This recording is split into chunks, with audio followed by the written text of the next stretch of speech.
इसके बाद है नेक्स्ट क्वेश्चन इज 20 क्वेश्चन। देखो 20 क्वेश्चन को इसको देखो ढंग से एक बार। क्वेश्चन लिखा है the capacity of an ion. देखो capacity of an ion to coagulate, coagulate मतलब प्रेसिपिटेट करना है, a colloidal solution depends on. Coagulate करने की जो टेंडेंसी होती है, कैपेसिटी होती है, वो किस चीज पे डिपेंड करती है? पहला शेप पे, दूसरा अमाउंट पे, अमाउंट ऑफ इट्स चार्ज, तीसरा साइन ऑफ द चार्ज, और चौथा both amount and sign of the charge. इसमें से कौन सा आंसर पे क्लिक करोगे आप बताओ, 1 2 3 या 4? हाँ यामिनी बिल्कुल सही आंसर है, अंबिका राइट आंसर है। और इसके अलावा श्रुति, इसको देखो मैं आपको एग्जाम्पल के थ्रू समझाता हूँ। उसने क्या कहा था, सपोज करो जो यही है, ये हार्डी सुलजे रूल है। इसमें क्या है, जितनी वैलेंसी ज्यादा होगी। अब मैंने कहा कि सपोज करो पॉजिटिव सोल है मेरे पास, तो मुझे नेगेटिव चाहिए। अब नेगेटिव के लिए क्या है, इसमें +1 चार्ज है। अब मैंने नेगेटिव का Cl माइनस ले आया, ठीक है, लेकिन इसकी क्वांटिटी कितनी मेरे पास, 5, और यहाँ पे प्लस के 5 है। ठीक है, बहुत ध्यान से देखना। अब मैं लाया SO4, इसमें 2 माइनस चार्ज है, तो एक का 2 माइनस चार्ज है, ठीक है। तो इसके लिए 5 चाहिए, क्योंकि 5 प्लस है, तो इसकी क्वांटिटी 5 होनी चाहिए। लेकिन SO4 के लिए कितनी चाहिए, 2.5 चाहिए, ठीक है। तो इसकी क्वांटिटी कम हो गई, यानी ये 2.5 में उतना काम कर रहा है जितना ये 5 में कर रहा है, ठीक है। और अगर मैं यहाँ पे 3 वाला चार्ज लाता हूँ, ये 3 वाला चार्ज, तो ये कितना चाहिए, 5/3 चाहिए, यानी 1 पॉइंट समथिंग में ही काम हो जाएगा, ठीक है। तो इसके लिए दोनों चीज की जरूरत है, अमाउंट की भी और साइन ऑफ चार्ज की भी, दोनों चीज की जरूरत है, ठीक है। क्यों? क्योंकि Cl वाले मुझे 5 हैं, अगर सपोज करो Cl के मेरे को 10 मिल गए और SO4 के मेरे पास 3 ही है, तो ओवरऑल कितना होगा, 3 2 जा -6 चार्ज हो जाएगा, और ये 10 1 जा 10 हो जाएगा। तो ज्यादा इफेक्टिव कौन हो जाएगा, Cl वाला हो जाएगा, क्योंकि Cl से मुझे ज्यादा नेगेटिव मिल रहा है, तो ये ज्यादा लोगों को न्यूट्रलाइज कर पाएगा। इसीलिए इसमें वैलेंसी के साथ साथ अमाउंट की भी जरूरत होती है। लेकिन जब हम जनरल लिखते हैं तो हम ये मानते हैं कि सबका अमाउंट सेम है, इसीलिए वहां पे वैलेंसी फैक्टर ज्यादा डोमिनेंट होता है। लेकिन ओवरऑल देखेंगे तो अमाउंट और साइन या वैलेंसी, ये दोनों के दोनों पावरफुल है, ठीक है। तो इसका आंसर हो जाएगा कि ये दोनों चीज पे डिपेंड करेगा, अमाउंट पे भी और साइन पे भी, ठीक है। तो इसका आंसर हो जाएगा 4th वन। अब आते हैं हम क्वेश्चन नंबर 21। तो इस यही होता है, देखो जब आप क्वेश्चन आंसर करोगे तो क्वेश्चन आंसर से क्या होते हैं, कॉन्सेप्ट ज्यादा बिल्डअप होते हैं। पहले आपने स्टेटमेंट पढ़ा, और अब जब आप क्वेश्चन आंसर करोगे तो दोनों में डिफरेंस, और वो भी कॉम्पिटेटिव है। तो अब देखो 21 question, all colloidal solutions show. पहला वेरी हाई ऑस्मोटिक प्रेशर, दूसरा हाई ऑस्मोटिक प्रेशर, तीसरा लो ऑस्मोटिक प्रेशर, या फिर नो ऑस्मोटिक प्रेशर। आपको मैंने कहा था कि ऑस्मोटिक प्रेशर कैसा होता है, कोलाइडल सॉरी कोलिगेटिव प्रॉपर्टीज होती है, और कोलिगेटिव प्रॉपर्टीज कौन शो कर सकते हैं, कोलाइडल सॉल्यूशन भी शो कर सकते हैं। और कोलाइडल सॉल्यूशन शो करने का रीजन क्या है, कि जो कोलिगेटिव प्रॉपर्टी होती है वो नंबर ऑफ पार्टिकल पे डिपेंड करती है। जिसके जितने पार्टिकल ज्यादा होंगे उतना कोलिगेटिव प्रॉपर्टी ज्यादा होगी, ठीक है। तो ये ट्रू सॉल्यूशन के कंपैरिजन में हम कंपेयर करते, ध्यान रखना जब भी हम कंपैरिजन करेंगे यहाँ पे, तो ट्रू सॉल्यूशन के रिस्पेक्ट में हम कंपेयर करते हैं। तो वेरी हाई तो हो नहीं सकता है, हाई भी नहीं हो सकता, ये लो ऑस्मोटिक प्रेशर शो करता है, ठीक है। ऑस्मोटिक प्रेशर में क्या होता है, केवल सॉल्वेंट के पार्टिकल ही मूवमेंट करते हैं, सॉल्यूट के पार्टिकल मूवमेंट नहीं करते, ठीक है। और इसके नंबर ऑफ पार्टिकल्स कम होंगे ट्रू सॉल्यूशन से, यानी ट्रू सॉल्यूशन होता है उसका ऑस्मोटिक प्रेशर या कोलिगेटिव प्रॉपर्टी ज्यादा होगी, किसके कंपैरिजन में, कोलाइडल सॉल्यूशन के।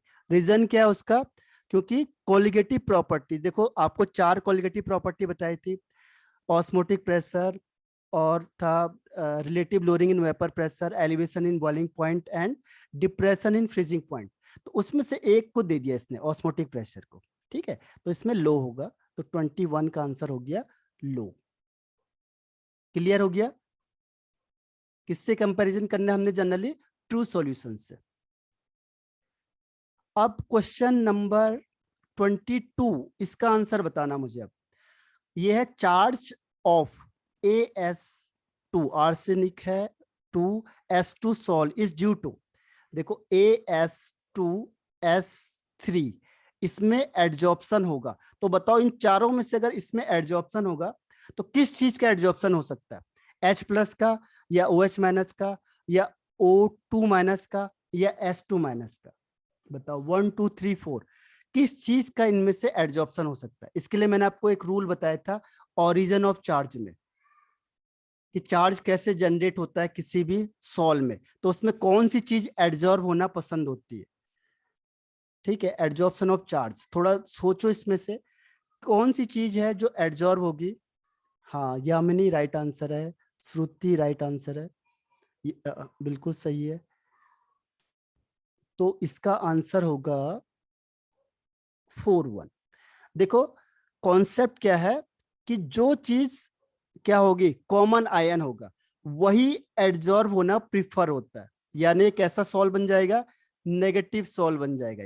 ये नेगेटिव सॉल्व बन जाएगा, क्योंकि इसमें S2- एडजॉर्ब होगा इसके चारों तरफ को। रीजन क्या है? Common ion. कभी भी ध्यान रखना, जब आप सॉल्व बनाओगे तो जब भी उसमें से जो कॉमन आयन होगा वही उसके ऊपर एडजॉर्ब होता है।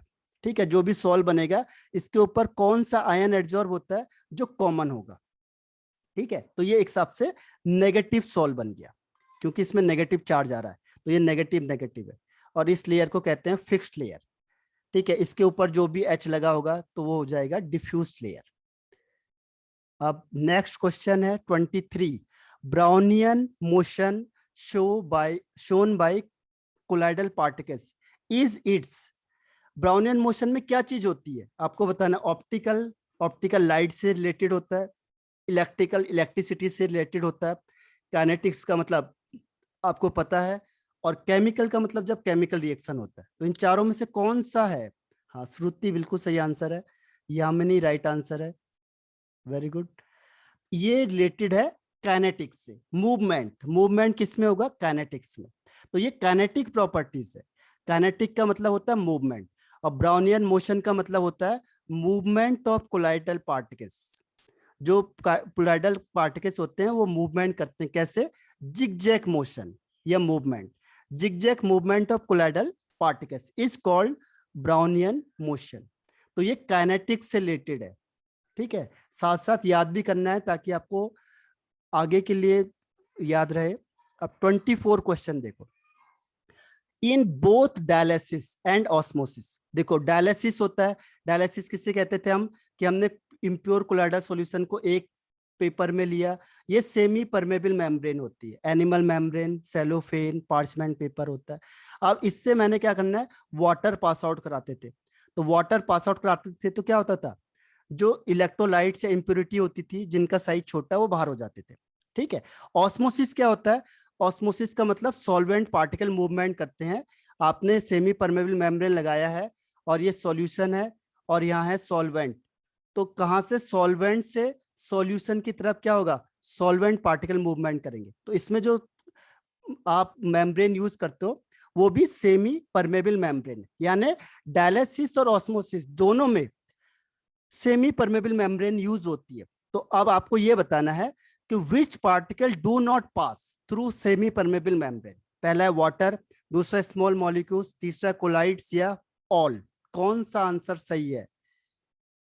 अंबिका, वेल ट्राई है। और इसके अलावा कौन से पार्टिकल हैं जो वो, श्रुति राइट आंसर है, सेमी परमेबल मेम्ब्रेन यानी SPM से पास आउट नहीं हो सकते हैं। वो कौन से पार्टिकल है? तो इसका आंसर है कोलाइड।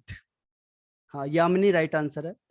कोलाइड्स होते हैं जो सेमी परमेबल मेम्ब्रेन से पास आउट नहीं हो पाते। डायलिसिस भी में भी यही होता है। देखो जो कोलाइडल पार्टिकल हैं वो यहीं रह जाते हैं, और जो इम्प्योरिटी होती है वो बाहर हो जाती है, क्योंकि कोलाइडल पार्टिकल का साइज बड़ा होता है सेमी परमेबल मेम्ब्रेन के पोर के साइज से, इसीलिए ये इससे पास आउट नहीं हो पाते। यानी colloid is the right answer. ठीक है, तो डायलिसिस या ऑस्मोसिस में सेमी परमेबल मेम्ब्रेन यूज होती है, लेकिन इससे कोलाइडल पार्टिकल्स या सस्पेंशन पास आउट नहीं हो पाते। वाटर या जो स्मॉल मॉलिक्यूल्स हैं जैसे इलेक्ट्रोलाइट्स वगैरह वो पास हो सकते हैं। अब देखो मैंने एक एग्जांपल बताया था, वही क्वेश्चन ही आ गया। Correct statement in case of milk.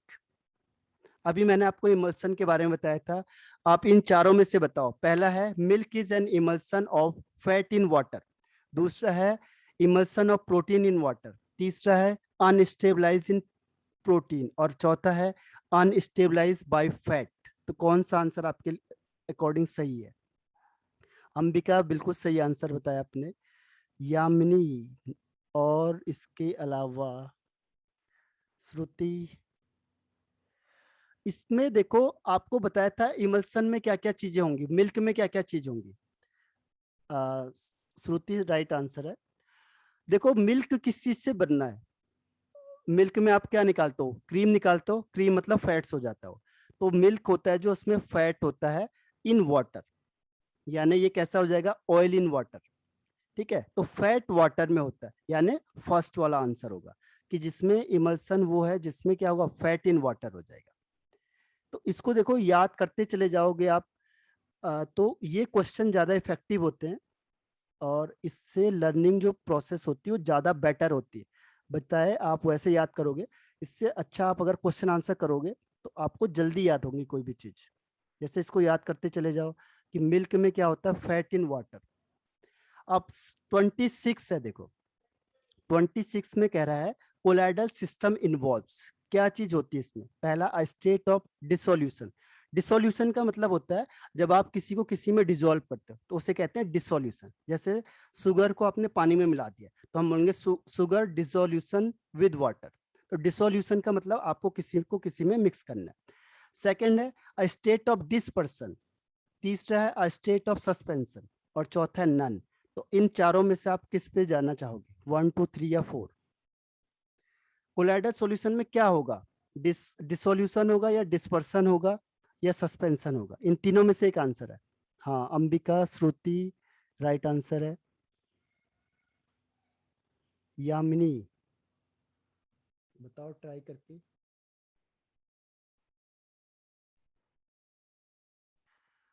तो इसका आंसर है सेकंड, डिस्पर्सन। इसीलिए उसे कहते हैं डिस्पर्स फेज या डिस्पर्सन मीडियम, यानी हमने इसमें इसको डिस्पर्स किया हुआ, तो स्टेट ऑफ डिस्पर्सन। तभी हम जब कोलाइडल सिस्टम होता है तो उसको हम दो पार्ट में डिवाइड कर देते हैं, एक को कहते हैं डिस्पर्स फेज और एक को कहते हैं डिस्पर्सन मीडियम। तो डिस्पर्सन मीडियम और फेज क्यों रखा है, क्योंकि हम उससे डिस्पर्स कर रहे हैं किसी चीज को, डिस्पर्स फेज को डिस्पर्सन मीडियम में डिस्पर्स कर रहे हैं, यानी स्टेट ऑफ डिस्पर्सन। ठीक है, तो ये state of dispersion is the right answer. अब है 27 क्वेश्चन, देखो इलेक्ट्रोफोरेसिस, याद करो आप इलेक्ट्रोफोरेसिस में, एक बार आपको फिर से दिखा देता हूं। देखो इलेक्ट्रोफोरेसिस में यू ट्यूब होती है, उसके साइड में हम क्या करते हैं, इलेक्ट्रोड लगा देते हैं ऊपर से प्लस माइनस का, ये चार्ज लगा दिया आपने प्लस माइनस करके, इलेक्ट्रिसिटी पास करनी है, इसके बीच में हम क्या करते हैं, कोलाइडल सॉल्यूशन को यहाँ रख देते हैं। ठीक है, जैसी इलेक्ट्रिसिटी पास होती है, अब आपको ये बताना है इसका आंसर क्या है इन चारों में से।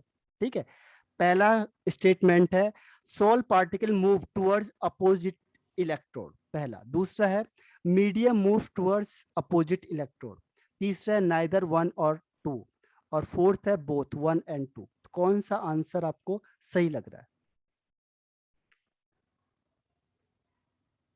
ट्राई करो, गलत या सही होगा उससे कोई बात नहीं है।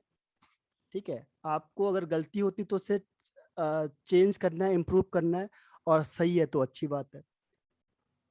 इसमें हम क्या करते हैं, इम्प्रूवमेंट। हाँ यामिनी सही आंसर है बिल्कुल। अंबिका वेल ट्राई है, लेकिन और श्रुति का कोई आंसर नहीं आया अभी तक। जब सोचो मैंने इलेक्ट्रिसिटी पास करी तो क्या होगा, इलेक्ट्रिसिटी पास करने से जो कोलाइडल पार्टिकल्स होते हैं ये मूवमेंट करते, ध्यान रखना कोलाइडल पार्टिकल्स क्या होते हैं, मूवमेंट स्टार्ट हो जाता है, क्योंकि हम कोलाइडल पार्टिकल्स को इसमें देखते हैं। ये किसके बारे में बताता है, कोलाइडल पार्टिकल्स का मूवमेंट। अगर कोलाइडल पार्टिकल्स प्लस की तरफ मूवमेंट कर गए, इसका मतलब जो ये कोलाइडल पार्टिकल्स है इसमें नेगेटिव चार्ज है, तभी वो प्लस की तरफ मूव कर रहे हैं। और अगर कोलाइडल पार्टिकल्स का प्लस चार्ज है तो वो नेगेटिव की तरफ मूवमेंट करेगा। तो मूवमेंट ऑफ कोलाइडल पार्टिकल्स है, ध्यान रखना इसमें, किसमें, अपोजिट इलेक्ट्रोड में। अपोजिट इलेक्ट्रोड में प्लस होगा तो माइनस की तरफ अट्रैक्ट होगा, माइनस होगा तो प्लस की तरफ अट्रैक्ट होगा। तो इसका आंसर है फर्स्ट। मीडियम मूव करेगा तो उसे कहते हैं इलेक्ट्रो ऑस्मोसिस। ध्यान रखना, जब मीडियम मूव करता है यानी सॉल्वेंट मूव करता है, जैसे मैंने ऑस्मोसिस में बताया आपको, अगर इस प्रोसेस में मीडियम मूव कर रहा है, ठीक है, तो उस प्रोसेस को हम कहते हैं इलेक्ट्रो ऑस्मोसिस, उसे इलेक्ट्रोफोरेसिस नहीं कहते, ध्यान रखना इस बात का, ठीक है। तो उसे कहेंगे इलेक्ट्रो ऑस्मोसिस, जिसमें डिस्पर्सन मीडियम या सॉल्वेंट के पार्टिकल मूवमेंट करेंगे, तो उस प्रोसेस को कहते हैं इलेक्ट्रो ऑस्मोसिस। देखो यही प्रोसेस हो रही है। अब मैंने कहा था आपको कि इसको मैंने बंद कर दिया, यहाँ पे किसी चीज में यहाँ से सेमी परमेबल मेम्ब्रेन लगा दी इसके चारों तरफ से, तो ये बंद हो गया। अब केवल सॉल्वेंट के पार्टिकल मूवमेंट करेंगे, तो उसे कहते हैं इलेक्ट्रो ऑस्मोसिस, ठीक है। तो ध्यान रखना दोनों में डिफरेंस है थोड़ा बहुत। अब बताओ 28 क्वेश्चन का, which is not shown by sol, कौन सा होगा, एडजॉर्प्शन, टिंडल इफेक्ट, फ्लोकुलेशन का मतलब होता है कॉग्लेशन, या पैरामैग्नेटिक, इन चारों में से कौन सा सोल वो नहीं करता है। सोल मतलब कोलाइडल सॉल्यूशन, हाँ अंबिका बिल्कुल सही आंसर है। कौन सी चीज है जो इनमें से, श्रुति राइट आंसर है। जो कोलाइडल सब्सटेंस होते हैं वो इन चारों में से कौन सी चीज है जिसे शो नहीं करते हैं, तो इसका आंसर है पैरामैग्नेटिक, ठीक है। तो अंबिका श्रुति राइट आंसर है। फोर्थ वाला पैरामैग्नेटिक का मतलब होता है जिसके पास अनपेयर्ड इलेक्ट्रॉन होता है, उसे कहते हैं पैरामैग्नेटिक। तो यहाँ पे कहीं आया नहीं। टिंडल इफेक्ट का मतलब होता है scattering of light when light is pass through colloidal substance, तो कोलाइडल है इसमें। एडजॉर्प्शन किसमें, कोलाइडल में होता है, इसीलिए जो मेडिसिन बनाई जाती है वो कोलाइडल रेंज की बनाई जाती है, जिसमें ज्यादा एडजॉर्प्शन होगा तो ज्यादा इफेक्टिव होंगे जितने भी मेडिसिन ड्रग्स वगैरह होते हैं। कोगुलेशन का मतलब होता है, या फ्लोकुलेशन का मतलब होता है कोलाइडल पार्टिकल को पीपीटी बना देना, उसको प्रेसिपिटेट में चेंज करना, उसे कहते हैं कोगुलेशन। तो ये तीनों कोलाइडल सब्सटेंस के वो है कैरेक्टरिस्टिक्स हैं। अब 29 देखो, इमल्सिफायर। इमल्सिफायर क्या होता है, जैसे मैंने कहा अभी आपको ऑयल इन वाटर या वाटर इन ऑयल, तो वाटर और ऑयल की तो बनेगी नहीं। अगर आपने वाटर में ऑयल को रखा है तो ऑयल ऊपर तैरता रहेगा, वाटर नीचे घूमता रहेगा। तो इन दोनों के बीच में क्या करता है, एक कॉम्बिनेशन स्टैब्लिश करता है, उसे कहते हैं इमल्सिफायर। इमल्सिफायर, ताकि क्या होगा, जैसे हमने कहा बटर फैट इन वाटर, अब आप फैट को वाटर में डालोगे तो तैरता रहेगा, लेकिन इन दोनों के बीच में एक सब्सटेंस होता है जो इन दोनों के बीच में क्या करता है, रिलेशनशिप स्टेब्लिश कर देता है, इसके बीच में जो ये इंटरेक्शन वो होता है उसे खत्म कर देता है बीच के, ठीक है। तो उसे कहते हैं इमल्सिफायर। तो कौन सी चीज इसमें इमल्सिफायर का रोल प्ले कर सकती है, बताओ, इसमें से कौन सी चीज है जो इमल्सिफायर का रोल प्ले करती है। इसका आंसर है अंबिका, वेल ट्राई है, श्रुति राइट आंसर है, यामिनी राइट आंसर है। इसका आंसर है सोप। देखो आपके कपड़े होते हैं, कपड़े में क्या होता है, ऑयल लग गया, ऑयल डस्ट या डस्ट ऑयल होता है, ठीक है। और आप सोप ले जाते हो तो पानी क्या होता है, वाटर इसके साथ कनेक्ट हो जाता है आराम से। तो सोप होता है वो इमल्सिफायर का काम करता है, वो इन दोनों के बीच में क्या कर सकता है, कॉम्बिनेशन स्टेब्लिश कर देता है ऑयल और वाटर के बीच में, उसे कहते हैं इमल्सिफायर। इमल्सिफिकेशन से बना है इमल्सिफायर, ठीक है। और 30 का आंसर है ऑल, क्योंकि देखो सोप तो है ही है, डिटर्जेंट भी है ही है, डिटर्जेंट भी वही काम करता है, कपड़े धोते हो आप लोग तो उसमें डिटर्जेंट यूज होगा, लायोफिलिक सॉल्व भी यही होता है। तो इमल्सिफायर में ये सब के सब यूज हो सकते हैं, ठीक है।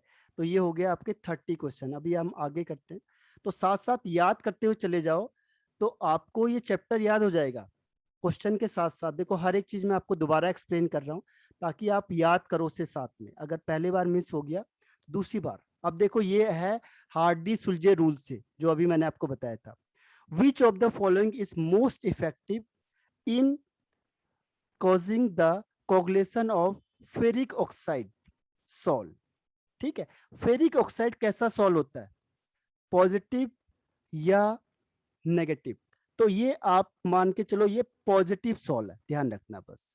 फेरिक हाइड्रोक्साइड है जो ये पॉजिटिव सॉल होता है, ठीक है। अब बताओ, आपको मैंने रूल बताया था हार्डी सुलजे रूल।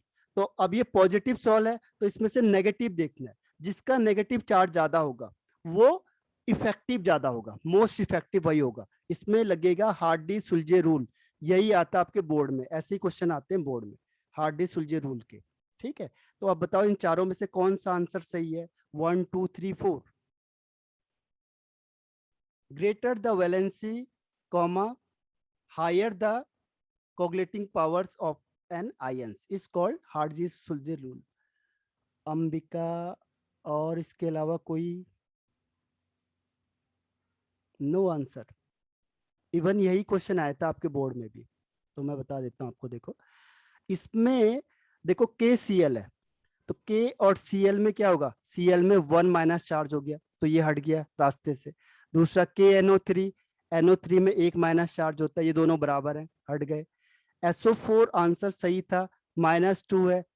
और इसको देखो, अब ये लिखा है K3FeCN6। अब इसमें क्या ध्यान रखना है? देखो K का 3 है यानी 3 प्लस चार्ज हो गया, तो ये माइनस का भी -3 होगा क्योंकि ओवरऑल न्यूट्रल है, तो जितने प्लस होंगे उतने ही माइनस होंगे, ठीक है। तो ये -3 है यानी इसकी वैलेंसी ज्यादा है। देखो इसको ऐसे याद करना है आपने, जितने प्लस हैं उतने ही माइनस होंगे, ठीक है। तो सबसे ज्यादा नेगेटिव चार्ज किसका है? 4 का, तो इसीलिए 4 सबसे ज्यादा, फिर 3 और 2 और 1 एक जैसे होंगे क्योंकि दोनों में -1 चार्ज है, तो ये दोनों बराबर हो गए।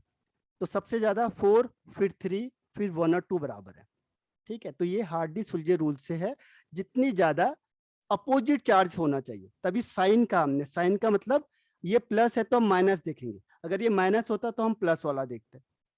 अब प्लस में देखो के सब सेम है, तो फिर तो कोई दिक्कत नहीं थी, माइनस वाला देखना पड़ेगा हमें, ठीक है। तो ये समझ में आया आपको? 31 क्वेश्चन,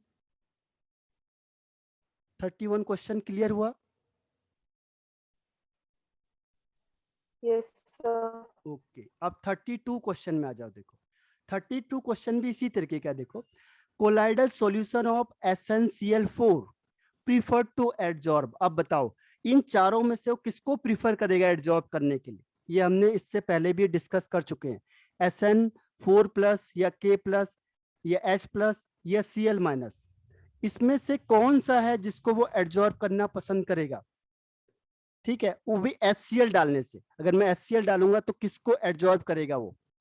हाँ, यामिनी बिल्कुल सही आंसर है। और इसके अलावा श्रुति, हमने HCl को डाला है किसमें? SnCl4 में, तो वो किसको एडजॉर्ब करना पसंद करेगा? HCl को डाला हमने, एक्सेस HCl है। तो इसमें देखो SnCl4 में, देखो SnCl4 तो सॉल्व था आपके पास, वो कह रहा है कि मैंने एक्सेस ऑफ HCl यानी HCl मैंने ज्यादा डाल दिया, तो इसमें कौन सा आयन आएगा? देखो ये निकालेगा H+ Cl-, तो Cl- इसमें कॉमन है। SnCl4 के साथ कौन सा कॉमन है? Cl- का, तो ये Cl- इसके चारों तरफ को एडजॉर्ब हो जाएगा। जो भी आयन इसमें कॉमन है जिसको आप ड्रॉप कर रहे हो इससे, इसके साथ, तो इसमें जो कॉमन होगा, ठीक है। तो HCl देखो एक्सेस ऑफ HCl लिखा है यानी H+ और Cl- है, तो Cl- क्या है? कॉमन है SnCl4 में, तो इसीलिए क्या होगा? Cl- एडजॉर्ब होगा, यानी आंसर हो जाएगा 4th वन।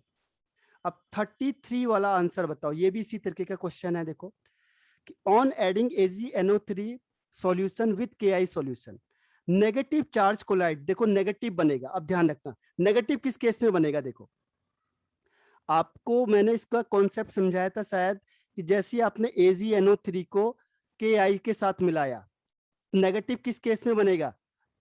एक्सेस कौन होगा? जब KI, क्योंकि इससे बनता है AgI, AgI में से एक्सेस कौन होगा? KI होगा, तभी क्या होगा? नेगेटिव सॉल्व बनेगा, क्योंकि इन दोनों में कॉमन क्या है? I- कॉमन है। ये याद करो आप लोग, मैंने प्रेफरेंशियल ऑर्डर में इसको बताया हुआ है।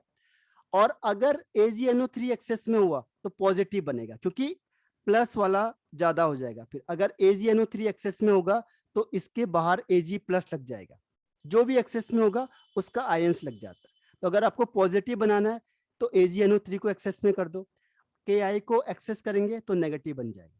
ठीक है, अब इसमें से बताओ कौन सा आंसर सही है। पहला है 100 ml ऑफ 0.1 m AgNO3 और 100 ml ऑफ 0.1 m Ki। दूसरा 100 ml of 0.1 m AgNO3, 50 ml of 0.2 m Ki। तीसरा है 200 ml of 0.1 m AgNO3, 200 ml of 0.1 m Ki। और चौथा है 400 ml ऑफ 0.1 m AgNO3 और 100 m ऑफ 0.15 m Ki। कौन सा है यामिनी, और इसके अलावा कोई आंसर जिसमें किसकी कंसंट्रेशन ज्यादा होगी, Ki की, तो नेगेटिव बनेगा, और अगर AgNO3 की कंसंट्रेशन ज्यादा होगी तो पॉजिटिव बनेगा। तो कैसे चेक करेंगे हम लोग, इसका तरीका मैं आपको बता देता हूं। देखो, इसमें आपको इन दोनों को मल्टीप्लाई करना है। देखो, इसको और इसको मल्टीप्लाई करना है। देखो, मोलैरिटी इज इक्वल टू क्या होता है, number of moles upon volume. तो number of moles is equal to क्या हो जाएगा, मोलैरिटी इंटू वॉल्यूम। आपने इन दोनों को मल्टीप्लाई करना है। देखो, 100 इंटू 0.1 तो कितना हो जाएगा 10, 100 इंटू 0.1 तो ये न्यूट्रल हो जाएगा, तो इसको हटा दो। दूसरा देखो, 100 इंटू 0.1 तो ये 10 हो गया, 50 इंटू 0.2 तो ये भी 10 हो गया, तो ये इसको भी हटा दो, ये तो न्यूट्रल हो जाएगा। ठीक है, इसको देखो 200 इंटू 0.1 तो 20 हो गया, 200 इंटू 0.1 ये तो न्यूट्रल हो जाएगा क्योंकि दोनों बराबर हैं। अगर दोनों बराबर होंगे तो न्यूट्रल होगा फिर, तो ये भी हट गया। अब देखो 100 इंटू 0.1 10 हो गया, 100 इंटू 0.15 तो ये इसको मल्टीप्लाई करेंगे तो लगभग 115 के आसपास आ जाएगा। तो Ki की कंसंट्रेशन ज्यादा है, इसके नंबर ऑफ मोल्स ज्यादा है, तो इसका मतलब fourth is the right answer. ठीक है, नेगेटिव बनाना है आपको। तो अगर पॉजिटिव बनाना है, देखो कह रहा है नेगेटिवली चार्ज, अगर पॉजिटिव बनाना है तो AgNO3 को ज्यादा होना है, और अगर नेगेटिव बनाना है तो Ki को ज्यादा होना चाहिए। ठीक है, तो ये समझ में आया आपको 33 क्वेश्चन, बताओ यस नो, क्लियर है। Yes, sir. ओके, अब देखो ये मिसेल्स वाला क्वेश्चन है। Micelles are ideal solution, association, associated colloid या एडजॉर्ब कोलाइड सरफेस या एडजॉर्बेंट सॉल्यूट्स। कौन सा आंसर इसमें सही है। मिसेल्स का आपको बताया था मैंने, कौन सा इनमें से सही हो रहा है बताओ, आइडियल, एसोसिएटेड, एडजॉर्ब या एडजॉर्बेंट। ये आपने सॉप में भी पढ़ा था, क्लिनसिंग एक्शन ऑफ सॉप में मिसेल्स बनता है। तो ये चारों में से किसके उसमें आता है, हाँ श्रुति राइट आंसर है,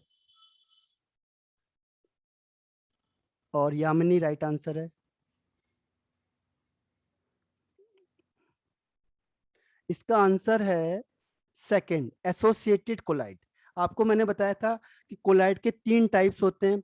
एक है मल्टी मॉलिक्यूलर, जिसमें छोटे छोटे मॉलिक्यूल आपस में कंबाइंड होकर कोलाइडल सॉल्यूशन बनाते हैं। दूसरा था मैक्रो मॉलिक्यूलर, मैक्रो में बड़े कोलाइड टूट के डिसोसिएट होके जब आप उसमें किसी सुटेबल सॉल्वेंट को मिलाते हैं तो कोलाइडल सॉल्यूशन में चेंज हो जाता है। और तीसरा आता है एसोसिएटेड कोलाइड। तो एसोसिएटेड कोलाइड होता है कि जिसमें लो कंसंट्रेशन में वो इलेक्ट्रोलाइट की तरह बिहेव करता है, लेकिन हाई कंसंट्रेशन में वो एग्रीगेट करके मिसेज फॉर्मेशन करते हैं। ये मिसेज फॉर्मेशन करते हैं। तो मिसेज फॉर्मेशन होता है, देखो आपको दिखा देता हूँ एक बार। ये भी आपने देखो, ये आपको दिखेगा भी कि कैसे आता है। देखो, इसको मैं आपको इसमें दिखा देता हूँ।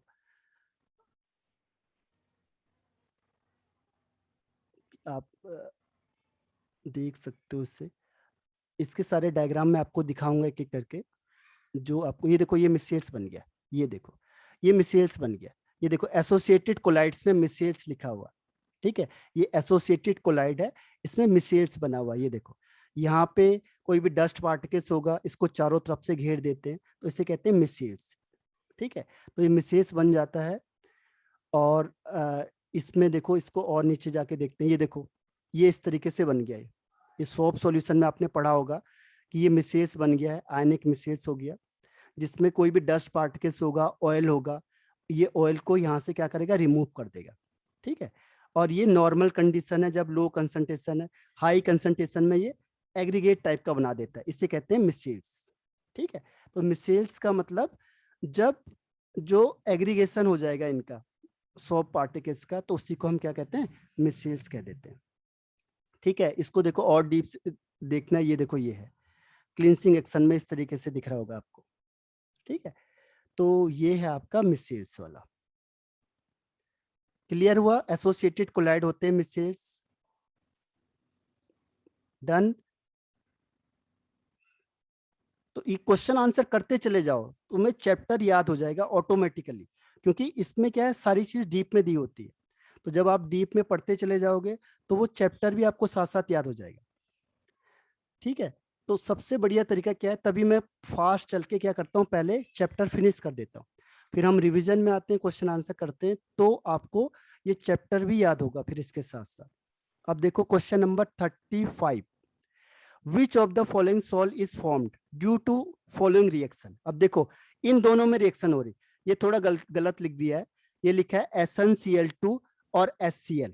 अब बताओ इनमें से कौन सा आंसर सही होगा। अब बताओ, पहला है SnCl4, Cl माइनस होगा बाहर, SnCl4 O2 माइनस होगा बाहर, SnCl4 H प्लस बाहर होगा, या नन ऑफ दीज। इन चारों में से कौन सा आंसर टिक करोगे आप। ये SnCl2 है, बताओ इसमें से क्या होगा।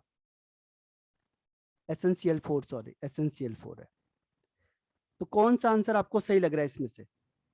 यामिनी, ओके, श्रुति, और बताओ अंबिका, श्रुति, नहीं। अब देखो मैंने आपको क्या कहा था इसमें, इस कॉन्सेप्ट में क्या है, आपने एक्सेस में HCl को मिलाया, ठीक है, तो HCl ज्यादा हो जाएगा। HCl में दो आयंस होते हैं, H प्लस और Cl माइनस, इन दोनों में से एक एडजॉर्ब होगा। अब जो कॉमन होगा इसके रिस्पेक्ट में देखो, ये SnCl4 के साथ कौन कॉमन है, SnCl4 के साथ कौन कॉमन है, Cl माइनस कॉमन होगा। ठीक है, जो SnCl है तो Cl में Cl कॉमन आ गया ना, तो ये Cl इसके चारों तरफ एडजॉर्ब हो जाएगा। क्योंकि H प्लस क्यों नहीं हो सकता, क्योंकि इसके पास H है ही नहीं। देखो SnCl2 लिया मैंने, Cl4 और HCl ले ली, तो HCl एक्सिस है, ये 50 मॉलिक्यूल लिए तो इसके मैंने ले लिए 60 मॉलिक्यूल, तो 50 और 50 रिएक्शन कर गए, जो 10 मॉलिक्यूल बचेंगे उसमें 10 H प्लस 10 Cl माइनस, तो Cl माइनस और SnCl4 माइनस, इसमें Cl कॉमन है, तो इसे कहते हैं कि प्रिफरेंशियली एडजॉर्ब कौन होगा, जो कॉमन आयन होता है, हर हमेशा कॉमन आयन ही एडजॉर्ब होगा। इस रूल को याद रखना है, कॉमन आयन ही हर हमेशा एडजॉर्ब होता है, तो इसमें कौन हो जाएगा, Cl माइनस, यानी फर्स्ट वाला आंसर। अब देखो ये वाला क्वेश्चन बताओ कि विच ऑफ द फॉलोइंग, ये इसी की तरह जो हार्डी-सुल्जे रूल की तरह, which of the following ion has maximum flocculation value. बताओ Cl minus, SO4 2 minus, PO4 3 minus और FeCN4 का 6 का 4 माइनस। ये हार्डी-सुल्जे रूल के बेस है, कोगुलेटिंग पावर किसकी ज्यादा होगी, जिसकी कोगुलेटिंग पावर ज्यादा होगी, ध्यान रखना, उसकी फ्लोकुलेशन वैल्यू कम होगी। ये एक दूसरे के इनवर्सली प्रोपोर्शनल होते हैं, आपको बताया था मैंने, कोगुलेटिंग वैल्यू और कोगुलेटिंग पावर। कोगुलेटिंग पावर अगर ज्यादा होगी तो कोगुलेटिंग वैल्यू कम हो जाएगी। ठीक है, तो जिसकी कोगुलेटिंग वैल्यू सबसे ज्यादा होगी उसकी मिनिमम फ्लोकुलेशन वैल्यू होगी। तो इसमें से देखो सबसे ज्यादा कोगुलेटिंग पावर किसकी है, हाँ श्रुति, और इसके अलावा यामिनी ने सही आंसर दिया है, वेरी गुड। और अंबिका, तो इसमें जो कोगुलेटिंग पावर ज्यादा किसकी होगी, जिसकी वैलेंसी ज्यादा होगी। अभी कहा था ना, greater the valency comma higher the coagulating power या फ्लोकुलेशन पावर, तो कोगुलेटिंग पावर किसकी ज्यादा होगी, जिसकी वैलेंसी ज्यादा, तो जिसकी वैलेंसी ज्यादा, तो इसकी देखो 4 माइनस वैलेंसी है, तो जिसकी वैलेंसी ज्यादा है उसकी कोगुलेटिंग पावर ज्यादा है, तो उसकी कोगुलेटिंग वैल्यू सबसे कम हो जाएगी। तो सबसे कम यानी मिनिमम पूछा इसने, तो मिनिमम के लिए कौन सा आंसर होगा, फोर्थ वाला। अगर वो कहता मैक्सिमम फ्लोकुलेशन वैल्यू तो फिर फर्स्ट होता, क्यों, क्योंकि फ्लोकुलेशन वैल्यू जिसकी ज्यादा होगी उसकी जो कोगुलेटिंग वैल्यू है वो सबसे कम हो जाएगी। Coagulating value, power, coagulating power और वैल्यू में फर्क है, ध्यान रखना, पावर और वैल्यू में फर्क है। वैल्यू का मतलब आपने 10 ग्राम ले लिया लेकिन ये कुछ काम का ही नहीं है तो कुछ नहीं है, और एक आपने 1 ग्राम लिया लेकिन बहुत ज्यादा पावरफुल है तो यानी वो ज्यादा पावरफुल है। तो कोगुलेटिंग पावर किस पे डिपेंड करेगी? वैलेंसी पे। यही तो हार्डी-सुलजे रूल कहता है कि जितनी ज्यादा वैलेंसी होगी उतनी कोगुलेटिंग पावर ज्यादा होगी और उतनी कम उसकी फ्लोकुलेशन वैल्यू होगी। तो इसका आंसर हो गया 4। तो देखो ये रूल कई बार रिपीट हो गया है तो होपफुली ये याद हो जाना चाहिए आपको। ठीक है, तो आज काफी टाइम ले लिया मैंने आपका, कोई बात नहीं, जितना डिस्कशन हम ज्यादा करेंगे उतना आप लोग ज्यादा सीखोगे, उतना उसे बार बार इससे रिवाइज करते हैं। ठीक है, तो आज कल मैं आपको इसे कंप्लीट करता हूँ, कल संडे को क्लास होगी आपकी। ठीक है, मंडे ऑफ रहेगा फिर। तो कोई डाउट है इसमें से तो मुझे पूछो, है किसी को कोई डाउट?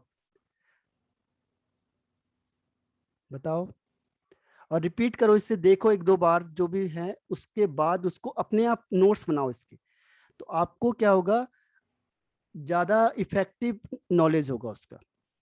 ठीक है, ठीक है, फिर बाय बाय, और आज इतना तक ही पढ़ते हैं।